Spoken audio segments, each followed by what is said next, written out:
نبی پاک علیہ السلام فرماتے ہیں بے شک صدقہ کرنے والوں کو صدقہ قبر کی گرمی سے بچاتا ہے، اور بلا شبہ مسلمان قیامت کے دن اپنے صدقے کے سائے میں ہوگا۔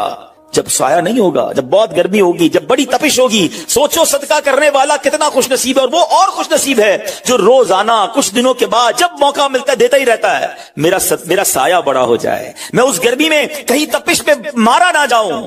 اگر اس نیت سے صدقہ دو کہ مولا کریم قیامت کے دن کی گرمی سے بچا لیجیے، تو انشاءاللہ صدقہ دینے کا لطف بھی اور آئے گا۔ یا الہی گرمی محشر سے جب پڑھ کے بدر دامن محبوب کی ٹھنڈی ہوا کا ساتھ ہو، یا الہی جب زبانیں باہر آئے پیاس سے ساقی کوثر شہے جود و عطا کا ساتھ ہو۔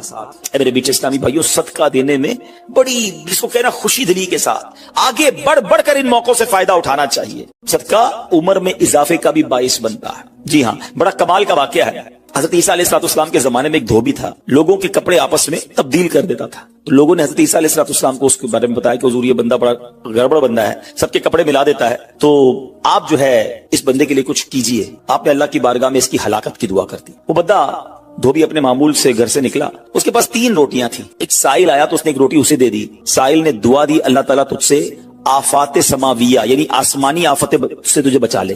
دھوبی نے اس دعا سے بڑا متاثر ہوا، ایک اور روٹی دے دی۔ اس سائل نے دعا کی کہ اللہ تعالیٰ تجھے جملہ آفتوں سے محفوظ رکھے۔ اس نے تیسری روٹی بھی دے دی، تو دھوبی سے اس سائل نے دعا کی اللہ تعالیٰ تجھے توبہ کی بھی توفیق عطا فرما۔ اب ایک بڑا سانپ جو ہے اس کی گٹھڑی میں داخل ہو چکا تھا، کیونکہ اب اس کی ہلاکت کی دعا ہو گئی تھی۔ اس سانپ کی گویا قدرتی یہ ڈیوٹی لگائی گئی تھی کہ اس دھوبی کو کاٹنا ہے۔ جب دھوبی کپڑے لینے کے ارادے سے اس نے گٹھڑی کے اندر ہاتھ ڈالا تو فرشتے نے اس سانپ کو لوہے کی ایک لگام ڈال دی، اور وہ دھوبی سلامتی کے ساتھ واپس آ گیا۔ دھوبی کو پتہ ہی نہیں چلا کیا ہوا ہے۔ لوگوں نے حضرت عیسیٰ علیہ السلام سے عرض کی کہ اے روح اللہ، دھوبی تو صحیح سلامت واپس آ گیا، آپ نے تو اس کی ہلاکت کی دعا کی تھی، آپ تو اللہ کے نبی ہیں، ذرا سنو۔ حضرت عیسیٰ علیہ السلام نے اس دھوبی کو بلایا، فرمایا بتاؤ تم نے کون سی بھلائی کی ہے؟ کہتا 3 روٹیاں تھیں، تینوں اللہ کی راہ میں صدقہ کی، اور وہ مجھے فقیر جو تھا وہ ہاتھ اٹھا کر جھولیاں اٹھا کر دعائیں دیتا رہا۔ تو آپ علیہ السلام نے اس سانپ سے پوچھا کہ تم نے اسے قتل کیوں نہیں کیا؟ سانپ نے عرض کی اے اللہ کے نبی، اللہ عز و جل نے آپ کی دعا قبول فرما لی تھی اور مجھے اس کو ہلاک کرنے کے لیے بھیجا تھا۔ جب اس دھوبی نے سائل کو صدقہ دیا تو ایک فرشتے نے آ کر مجھے لوہے کی لگام ڈال دی۔ جب لوگوں نے بات سنی، دھوبی نے یہ بات سنی، اسے بڑا تعجب ہوا کہ اتنا گناہگار میں، لوگوں کو اتنی تکلیف پہنچانے والا، صرف ایک نیکی کی اور مجھے آفت سے بچا لیا گیا۔ اس دھوبی نے توبہ کر لی، کیونکہ اس سائل نے توبہ کی بھی دعا کی تھی۔ تو پتہ یہ چلا آفتوں سے بچنا چاہتے ہیں، مصیبتوں سے بچنا چاہتے ہیں۔ آج کل تو کرونا وائرس کا زمانہ ہے، بلاؤں کا زمانہ ہے، ارے اس میں تو زیادہ صدقہ دینا چاہیے، اپنے نام کا بھی، بچوں کے نام کا بھی، فیملی کے ہر فرد کے نام پر صدقہ نکالتے رہیں کہ یا اللہ صدقے کی برکت سے ان بلاؤں ان وباؤں سے بچانا۔ ارے وباؤں سے، بلاؤں سے، آنے والی مصیبتوں سے صدقہ کیسے بچاتا ہے کہ سنیے، ایک شخص سیدنا ابو ہریرہ رضی اللہ تعالیٰ عنہ کی بارگاہ میں حاضر ہوا، کہنے لگا حضور میرا بیٹا سمندری سفر پر گیا ہے، آپ اس کے لیے دعا فرمائیں۔ آپ رضی اللہ تعالیٰ عنہ نے فرمایا اس کی طرف سے صدقہ دو، سفر پر جایا کرو نا، صدقہ دے کے جایا کرو، بیٹا یا فیملی کا کوئی فرد سفر پر ہے، صدقہ دو کہ خیر سے واپس آ جائے۔ سیدنا ابو ہریرہ رضی اللہ تعالیٰ عنہ نے فرمایا سمندری سفر پر ہے، اس کے لیے صدقہ دو۔ اس وقت سمندر میں موجیں اٹھ رہی تھیں، یہاں باپ اور حضرت ابو ہریرہ رضی اللہ تعالیٰ عنہ میں گفتگو ہو رہی ہے، عین اسی وقت ادھر سمندر میں موجیں اٹھ رہی تھی، جہاز ڈوبنے کے قریب تھا۔ ادھر اس کے والد نے اللہ کی راہ میں صدقہ دیا، اور وہاں کہنے والے کو کہتے ہوئے سنا گیا اے سواروں تمہارے لیے سلامتی ہے، بے شک اللہ تعالیٰ نے فدیہ قبول فرما لیا۔ بیٹا سفر سے واپس آیا، اپنے والد کو سارا واقعہ سنایا کہ جہاز موجوں میں تھا، قریب تھا کہ ڈوب جاتا، مگر پھر ایک ندا آئی کہ تمہارے لیے جو صدقہ دیا گیا ہے وہ قبول کر لیا گیا ہے۔ تو اے میرے بیچ اسلامی بھائیوں، میں نے آپ کو احادیث بھی سنائی ہیں، آپ کو واقعات بھی سنا رہا ہوں کہ صدقہ بلاؤں کو ٹالتا ہے، صدقہ بیماریوں کو ٹالتا ہے۔ آپ میں نبی پاک علیہ الصلوۃ والسلام کی زبانی ایک خوبصورت واقعہ آپ کو سناتا ہوں۔ پیارے آقا علیہ الصلوۃ والسلام نے ہی یہ واقعہ صحابہ کرام کو سنایا۔ واقعہ کیا ہے؟ میرے آقا فرماتے ایک عورت کے منہ میں لقمہ تھا، کھانا کھا رہی تھی، ہاتھ میں لقمہ اور منہ میں ڈال لیا، اتنے میں دروازے پر ایک سائل آیا۔ وہ عورت کیسی توکل والی، کیسی صدقہ دینے والی، کتنا اللہ کی راہ میں خرچ کرنے والی تھی کہ وہ لقمہ اس نے منہ سے روکا اور سائل کو دے دیا کہ یہ کھا لے، میں بھوکی ٹھیک ہوں، یہ بیچارہ غریب ہے، دے دیا اسے۔ چھوٹی سی بات تھی، ایک لقمہ کیا ہوتا ہے؟ کچھ لوگ یہ کہتے ہیں پیسے ہی تھوڑے جیب میں، 5 10 15 روپے 50 روپے 100 روپے کے صدقے سے کیا ہوگا، میں تو خود غریب ہوں۔ سنو ایک ہی لقمہ تھا نا، دیگ نہیں تھی بریانی کی، ایک ایک لقمہ تھا. اور یہ واقعہ سرور کائنات علیہ الصلوۃ والسلام اپنے صحابہ کو سنا رہے ہیں. فرمایا وہ لقمہ اس عورت نے روکا اور فقیر کو دے دیا. اب اس عورت کے کچھ عرصے بعد بچے کی ولادت ہوئی. بچہ تھوڑا سا بڑا ہوا, باہر ماں کے ساتھ چلنے لگا, گھومنے پھرنے لگا. تو باہر گیا تو ایک بھیڑیا آیا اور بھیڑیا آ کر اس کے بچے کو اس نے منہ سے پکڑا اور بھاگ. ماں پیچھے بھاگ رہی, میرا بیٹا میرا بچہ, اور بھیڑیا آگے بھاگ رہا ہے. اللہ اکبر. اللہ تبارک و تعالی نے ایک فرشتے کو حکم دیا کہ بھیڑیے کے پیچھے جاؤ, اس کے منہ سے بچہ چھین کر لاؤ اور اس کی ماں کے حوالے کر دو, اور ماں کو کہہ دینا اللہ عز و جل نے تم پر سلام بھیجا ہے اور فرمایا ہے کہ یہ لقمے کے بدلے لقمہ ہے. بات آئی سمجھ میں؟ اپنا لقمہ جو تم نے میری راہ میں دیا تھا, بھیڑیا کے لقمے سے تمہارے بیٹے کو بچایا ہے تمہارے رب نے. اللہ نے سلام بھیجا ہے. اے میرے میٹھے اسلامی بھائیو, یہ حدیث بتا رہی ہے کہ گناہ نیکی جو تھوڑی سی بھی ہو نا, وہ ضائع نہیں کی جاتی, وہ اللہ کے یہاں محفوظ ہے.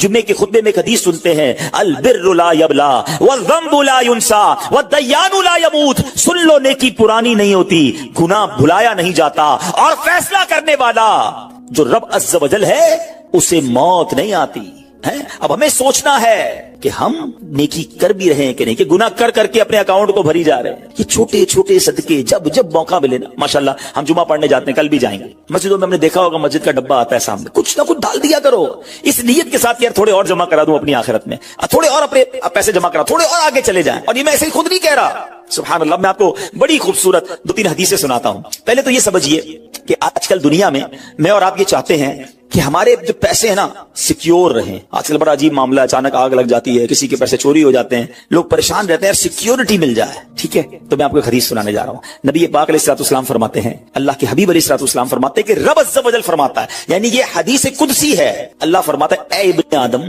اپنے خزانے میں سے میرے پاس کچھ جمع کر دے, اپنے پیسوں میں سے کچھ پیسے میرے پاس جمع کر دے. میں حدیث کا خلاصہ عرض کر رہا ہوں. نہ جلے گا, نہ ڈوبے گا, نہ چوری کیا جائے گا. سنو کیسی سیکیورٹی ہے. انشورنس آج کل لوگ کراتے ہیں جس میں بعض اوقات حرام انشورنس ہوتی ہے. میں آپ کو سبحان اللہ ایک ایسی گارنٹیڈ مدنی انشورنس بتا رہا ہوں کہ رب فرما رہا ہے, اللہ فرما رہا ہے, اپنا مال میرے پاس جمع کرا دے, نہ جلے گا, نہ ڈوبے گا, نہ چوری ہوگا. اور اللہ فرماتا ہے میں اس وقت تجھے پورا بدلہ دوں گا جب تو اس کا زیادہ ضرورت مند ہوگا. کون سا وقت ہوگا وہ؟ قیامت کا دن, جب بچہ ماں کے پاس جائے گا نا, ماں ایک نیکی دے دے, ماں پھنس گیا ہوں, ایک نیکی چاہیے. ماں اس ایک نیکی میں بھی بیٹے کی مدد نہیں کرے گی. ماں جائے گی اولاد کے پاس کہ بیٹا میرا ایک گناہ لے لو, اولاد کہے گا ماں سے کہ نہیں میں تمہاری مدد نہیں کر سکتا. باپ بیٹے کی ہیلپ نہیں کرے گا. ایسا حال, مگر کون حامی ہوگا؟ اللہ اکبر. میرے اعلیٰ حضرت سے پوچھو, فرماتے ہیں رضا ان کے سوا رضا کوئی حامی نہیں جہاں. کہاں؟ قیامت کے دن کیا ہوگا؟ ان کے سوا رضا کوئی حامی نہیں جہاں. گزرا کرے پسر پہ پدر کو خبر نہ ہو, بیٹے پہ گزرے گی باپ بھی جواب نہیں دے گا. ذرا تصور کریں, امیجن کریں, قیامت کا دن ہوگا, کسی کا نامہ اعمال تولا جا رہا ہو اور ایک نیکی کی وجہ سے وہ پھنس جائے.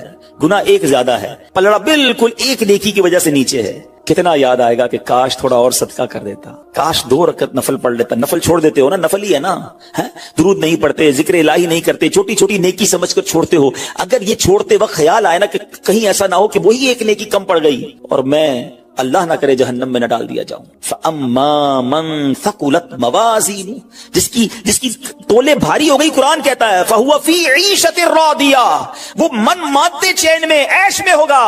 اور جس کی تولے ہلکی پڑ گئی, وَأَمَّا مَن خَفَّتْ مَوَازِينُهُ فَأُمُّهُ هَاوِيَةٌ وَمَا أَدْرَاكَ مَا هِيَ نَارٌ حَامِيَةٌ, جس کی تولے ہلکی پڑ گئی, وہ نیچا دکھانے والی گود میں ہے. اور وہ کیا ہے تم نے کیا جانا؟ شولے مارتی بھڑکتی ہوئی آگ, یعنی جہنم میں ڈالا جائے گا اگر تولے ہلکی پڑ گئی. تو اگر اپنی اس اسکیل کو بھاری کرنا چاہتے ہو تو اللہ فرما رہا ہے اس وقت میں لوٹاؤں گا جب تم زیادہ ضرورت مند ہوگے, جب تمہیں زیادہ ضرورت ہوگی. یہ سیکیورٹی ہے. اچھا پھر کچھ لوگ بڑے عجیب ہیں, وہ کہتے ہیں یار پیسے تو ہم نے خرچ کر دیے, رمضان میں دی نا, زکات بھی پوری دے دی, بڑا کاؤنٹ کر کے چلتے ہیں, پورے ہو گئے بھائی, اب اگلے سال آنا. وہ اللہ کے بندو, جو رب تمہیں روز دے رہا ہے, عطائیں دیے جا رہا ہے, اور تم کیلکولیٹ کر کے لاک کر دیتے ہو صدقے کو. ایسا نہ کرو. میں آپ کو ایک اور حدیث سناتا ہوں. اللہ کے حبیب صلی اللہ تعالی علیہ وسلم فرماتے ہیں, پیارے آقا نے فرمایا مال کو روک کر نہ رکھو, روک کر نہ رکھو, کہیں یہ نہ ہو کہ تم سے بھی روک لیا جائے. ہمارے لیے تو نہیں روکا جا رہا نا. مثال کے طور پہ دکاندار بیٹھے ہوں گے یا بزنس کمیونٹی کے لوگ بیٹھے ہوں گے, آپ کا مثال کے طور پہ مہینے کا 1 لاکھ روپے کا خرچہ ہے. کبھی کبھی ایسا بھی ہوتا ہے پہلے 2-3 دنوں میں 1 لاکھ روپے ہو جاتے ہیں پورے. تو کیا تالا لگاتے ہو کہ چلو بھائی اب پورے مہینے کا ہو گیا, 27 دن بعد آئیں گے؟ نہیں, آنے دو جتنا آ رہا ہے. ہیں, ہم آنے والی سائڈ تو نہیں روک رہے, ہاں خرچ اللہ کی راہ میں کرنے والی روک لیتے ہیں. جب وہ دینے میں نہیں روک رہا تو تم اللہ کی راہ میں خرچ کرنے میں نہ روکو. میں حدیث سنا رہا ہوں کہ روک روک کر خرچ نہ کرو, روک روک کر نہ رکھو, کہیں یہ نہ ہو کہ تم سے بھی روک لیا جائے. ایک دوسری روایت میں کہ نبی پاک علیہ الصلوۃ والسلام نے فرمایا خرچ کرو, گن گن کر نہ رکھو, کہیں یہ نہ ہو کہ اللہ بھی تمہیں گن گن کر نہ دے, کہیں یہ نہ ہو کہ اللہ بھی تمہیں گن گن کر دے.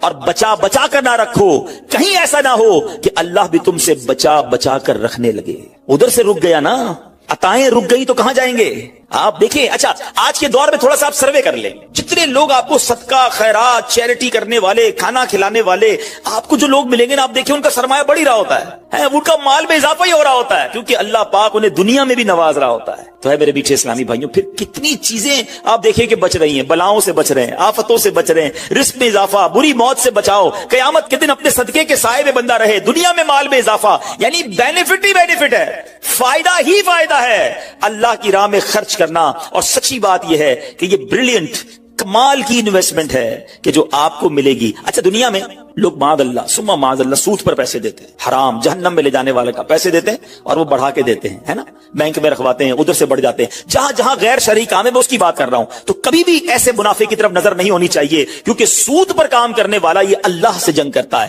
اللہ مجھے آپ کو ہماری نسلوں کو حرام روزی سے بچائے, فقط حلال روزی عطا فرمائے. مگر آؤ میں آپ کو ایک ایسی انویسٹمنٹ بتا رہا ہوں جس میں اضافہ بھی ہوگا, اور ایسا اضافہ ہوگا کہ دنیا میں کوئی آپ کو ایسا منافع نہیں دے گا. اور یہ میں نہیں کہہ رہا, حدیث پاک کا مفہوم ہے. ہم جب صدقہ کرتے ہیں نا, میرے اور آپ کے ہاتھ سے نکلتا ہے, اللہ کے حبیب علیہ الصلوۃ والسلام فرماتے ہیں جس کا مضمون ہے کہ جب صدقہ بندے کے ہاتھ سے نکلتا ہے, ہاتھ سے نکلتے ہی اللہ کے دستے قدرت میں چلا جاتا ہے, اور اللہ تمہارے صدقوں کو پالتا ہے جیسے تم جانور کو پالتے ہو. چھوٹا بچڑا ہوتا ہے, چھوٹا جانور ہوتا ہے, آہستہ آہستہ بڑا ہوتا ہے نا.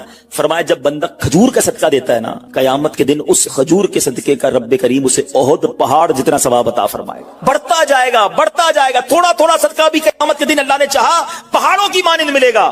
تو میں آپ سے پوچھتا ہوں کہ آخرت کے اکاؤنٹ میں کیا جمع کروایا ہے؟ لوگ کہتے ہیں میں نے فلاں جگہ سیف ڈپوزٹ کرائی ہوئی ہے, فلاں جگہ انویسٹمنٹ کی ہوئی ہے, فلاں پراپرٹی لی ہوئی ہے, اس کا ریٹ بھی بڑھ رہا ہے, ادھر سے کرایہ آ رہا ہے, سونا لے کے رکھ لیا اس کا ریٹ بڑھ رہا ہے, جناب ڈالر رکھنا چاہیے. عجیب عجیب پلاننگ ہے, کس لیے؟ دنیا کے لیے. ادھر کے لیے کوئی اکاؤنٹ کھولا نہیں کھولا. آخر میں آپ کو لاجیکلی ایک چوٹ کرنے والا واقعہ سناتا ہوں, پھر انشاءاللہ کنکلوژن کی طرف آتے ہیں. کہ ایک ملک تھا, اس میں ایک بڑا نرالا کمپٹیشن ہوا, امیزنگ, حیرتناک. بادشاہ تو بادشاہ ہوتے ہیں, مرضی جو ان کی کریں. بادشاہ نے اعلان کر دیا جناب پورے ملک میں چیک کرو سب سے بڑا بے وقوف کون ہے, اس کو تحفہ دینا. عقل مندوں کے مقابلے تو سنے تھے, بے وقوف کا مقابلہ. چلے جناب شروع ہو گئے مقابلے. عجیب عجیب بے وقوف آتے تھے, اپنے کرتب دکھاتے, اپنی باتیں دکھاتے. وزیر تھے جو ٹیسٹ کرتے کرتے کرتے آخرکار ایک بندہ ایسا تھا جس سے بڑا بے وقوف پورے ملک میں نہیں تھا. بادشاہ کے سامنے کھڑا کر دیا. بادشاہ سلامت بڑے تجربے کیے, بڑے ٹیسٹ کیے, he is the biggest fool of our country, یہ ہمارے ملک کا سب سے بڑا جو ہے نا بے وقوف. بادشاہ نے کہا چیک کر لیا, چیک کر لیا. بادشاہ نے اپنی مالا اتاری سونے جواہرات کی, اس بے وقوف کو پہنا دی. بے وقوف بڑا خوش گھر آیا. تھوڑے دن ہوئے تو بے وقوف کو پتا چلا کہ بادشاہ سلامت بڑے بیمار ہیں, بڑے زیادہ بیمار ہو گئے ہیں. اچھا میں بھی جاؤں گا دیکھنے. تھا تو بے وقوف نا, سمجھ تو پڑتی نہیں تھی. چلا گیا بادشاہ کے پاس, کہا بادشاہ سلامت کیا حال ہے آپ کے, سنائیے, سنا بڑے بیمار ہو گئے ہیں. بادشاہ بہت زیادہ بیمار تھا, آخری لمحات تھے, کہتا ہے بس اب تو اس جہان کو چھوڑ کر جا رہا ہوں. اچھا بیوقوف کہتا ہے بادشاہ کو, اچھا کہیں اور جا رہے ہیں, کہاں جا رہے ہیں؟ اس کو یہ بھی نہیں پتا تھا کہ مرنا بھی ہوتا ہے, بے وقوف جو تھا. تو بادشاہ کہتا ہے میں اس دنیا کو چھوڑ کے دوسری دنیا میں جا رہا ہوں. تو بادشاہ سلامت یہ بتائیے کہ ادھر میں دیکھتا ہوں آپ کا بہت بڑا محل ہے, بیوٹیفل بیڈ رومز ہیں, شاندار مکان ہے, جدھر جا رہے ہیں ادھر مکان بنا لیا آپ نے؟ بادشاہ کہتا ہے نہیں, ادھر تو میں نے جھوپڑی بھی نہیں بنائی ہے. بادشاہ سلامت میں دیکھتا ہوں آپ کے پاس بہت پیسے ہیں, بڑا مال ہے, آپ تو بانٹتے بھی سونا ہی ہیں, سونے کے جواہرات کے ڈھیر لگے ہوئے آپ کے پاس, جدھر جا رہے ہیں ادھر پیسے بھجوا دی نہیں بھجوائے؟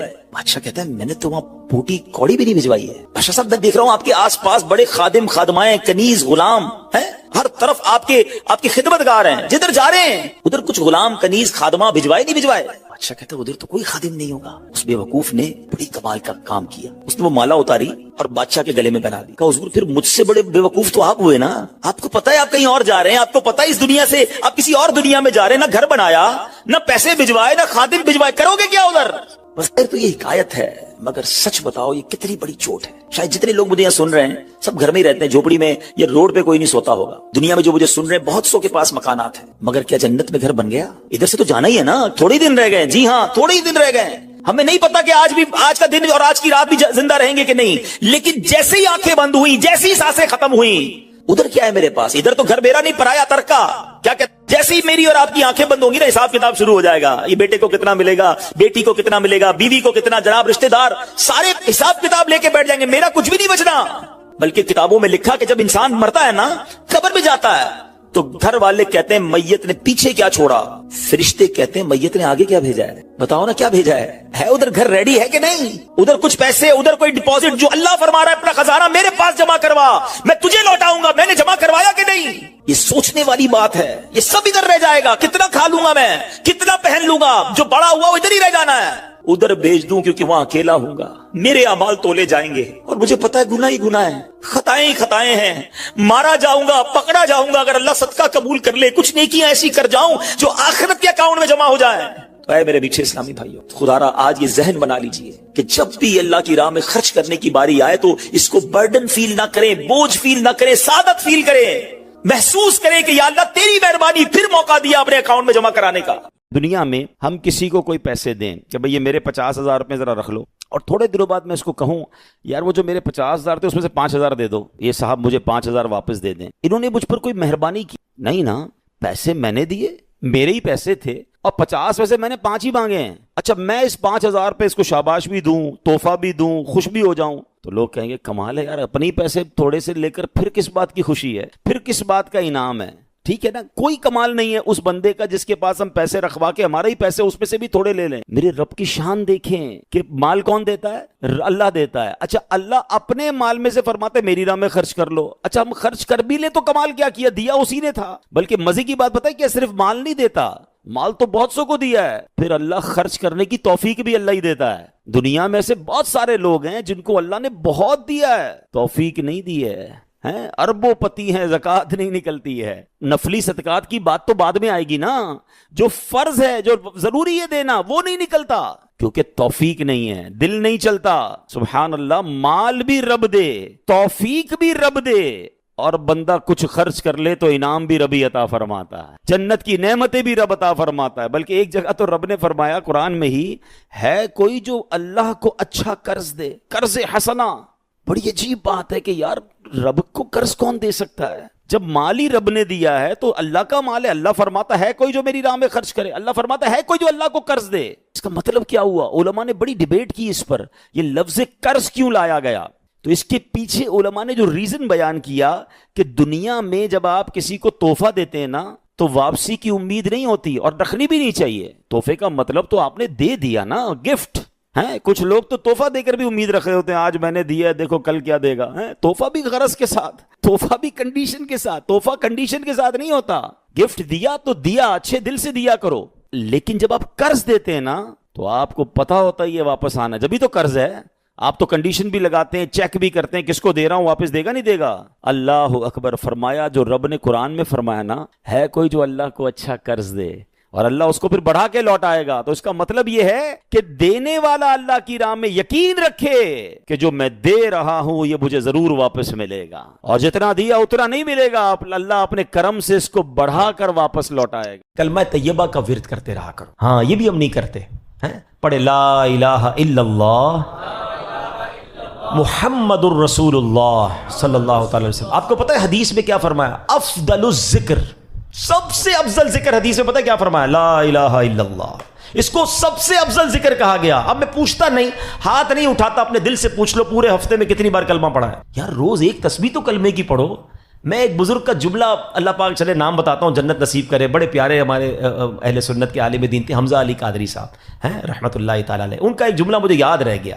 وہ بڑا پیارا جملہ کہا کرتے تھے، زبان کو کلمے کا عادی بناؤ، جس دن زبان بھاری ہو جائے گی اس دن بھی تمہاری زبان سے کلمہ جاری ہو جائے گا. آپ کو پتہ ہے جب ہم مریں گے نا، سکرات کا جو وقت ہوتا ہے، زبان بھاری ہو جاتی ہے، جملے نہیں نکلتے. دیکھیں زبان کا عادی ہونے کے مطلب سمجھو. مثال دیتا ہوں، موٹر سائیکل پہ، گاڑی میں آپ کہیں جا رہے ہیں، اچانک بریک لگا، سامنے سے کوئی گاڑی آئی اور آپ کی گاڑی نے زور سے بریک لگایا، کیا نکلتا ہے زبان سے؟ اپنے آپ سے پوچھو. کچھ لوگوں کے منہ سے اس وقت گالی نکلتی ہے، اب کچھ نہ کچھ ایسا گندا نکلتا ہے، برا نکلتا ہے. اور الحمدللہ کچھ لوگ ایسے جس کا اس وقت نکلتا ہے یا رسول اللہ، ہے یا اللہ، لا الہ الا اللہ. کیوں؟ یہ جملہ سمجھنا میرا, جو برتن میں ہوتا ہے نا وہی چھلکتا ہے. جس کے اندر گندگی بھری ہونا ہے, گندی باتیں, بے حیائی, برے دوست میں بیٹھنا, گالی گلوچ, جب بھی اس کو جھٹکا لگے گا نا, جب بھی اس کو تکلیف پہنچے گی, چونکہ اندر گندگی بھری ہوئی ہے تو دھکا لگنے پر وہی باہر نکل رہا ہے. جس کے صبح و شام اللہ کے ذکر میں گزرتے ہوں, درود پاک میں گزرتے ہوں, کلمہ پاک میں گزرتے ہوں, اس کو جب بھی دھکا لگے گا اس کے منہ سے انشاءاللہ درود پاک ہی نکلے گا, کلمہ پاک ہی نکلے گا. اب آپ کی مرضی ہے برتن میں کیا بھرنا ہے, کیسے دوستوں میں بیٹھنا ہے, کیسی گیدرنگ میں بیٹھنا ہے, اور بھرنا کیا ہے اپنے اندر. اپنے برتن کو اچھا بھرو, روز کلمہ پڑھتے رہا کریں. ایمان کی حفاظت کا ایک ذریعہ یہ بھی ہے کہ بندہ کلمہ پاک کا ورد کرتا رہے, تاکہ جب میری زبان بھاری ہو, سکرات کا عالم ہو, تو زبان سے کلمہ جاری ہو جائے. اللہ سے دعا کرتا ہوں مولا مرتے وقت ہمیں کلمہ نصیب کرنا, گالی دیتے ہوئے, بری بات کرتے ہوئے, حرام دیکھتے ہوئے, حرام سنتے ہوئے ہمیں موت نہ آئے. ہاں, تو جو فلمیں ڈرامے دیکھتے ہیں جن کی گاڑی میں بھی میوزک چل رہا ہوتا ہے, سوچو یار ہم نے گاڑی کے ایکسیڈنٹ ہوتے ہوئے دیکھا, لوگوں کو مرتے ہوئے دیکھا, تمہیں شرم نہیں آ رہی؟ خدا نہ خواستہ اس حال میں چلے گئے تو کیا ہوگا, گانے سنتے سنتے دنیا سے جاؤ گے. لوگوں کو شرم نہیں آتی, جہاز کے اندر فلمیں دیکھ رہے ہیں. ارے جہاز تو جب پرخچے اڑ جاتے ہیں انسان کے, بندہ ادھر توبہ کرے. شراب پیتے ہیں, میں نے دیکھا ہے, کیونکہ فری ملتی ہے, تو جو کبھی نہیں پیتا وہ بھی پی رہا ہوتا جہاز میں. توبہ توبہ توبہ, تمہیں کیا ہو گیا یار؟ مطلب جدھر گناہ کا موقع ملے کر لینا ہے. ہم مسلمان ہیں, ہماری کوئی باؤنڈری ہے؟